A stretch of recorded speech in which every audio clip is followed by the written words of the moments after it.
ലോകത്ത് സമാധാനം പുലരണമെന്ന സന്ദേശവുമായി നൃത്തം ചെയ്യുകയാണ് കാസർഗോഡ് അപ്സര സ്കൂളിലെ കുട്ടികൾ.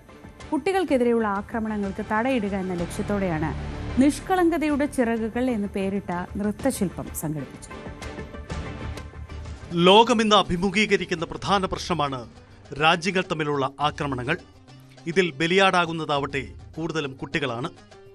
ഇത്തരം ആക്രമണങ്ങൾക്ക് വിരാമമിടാൻ സമാധാന സന്ദേശവുമായിട്ടാണ് അപ്സരയിലെ കുട്ടികൾ നിഷ്കളങ്കതയുടെ ചിറകുകൾ എന്ന് പേരിട്ട നൃത്തശില്പം സംഘടിപ്പിച്ചത്. സന്തോഷപ്പൂങ്കാവിൽ സങ്കടം പെയ്യുമ്പോൾ പൈതങ്ങൾ ഞങ്ങളെ നെഞ്ചം പിടയുന്നു. സ്നേഹത്തിൻ കൂടുകൾ തല്ലിപ്പൊളിച്ചുള്ള ദുഃഖത്തിൻ കാഴ്ചകൾ തുഞ്ചിക്കരയുന്നു.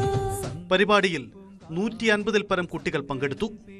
യുവകവി ഫൈസൽ കന്മനം എഴുതിയ ഗാനത്തിന് മെഗാ ഒപ്പനകളുടെ ശില്പിയും പ്രശസ്ത മാപ്പിള കലാകാരനുമായ ജുനൈദ് മൊട്ടമ്മലിന്റെ പരിശീലനത്തിൽ കുട്ടികൾ പറവകളുടെ രൂപത്തിൽ ചുവടുവെച്ചു.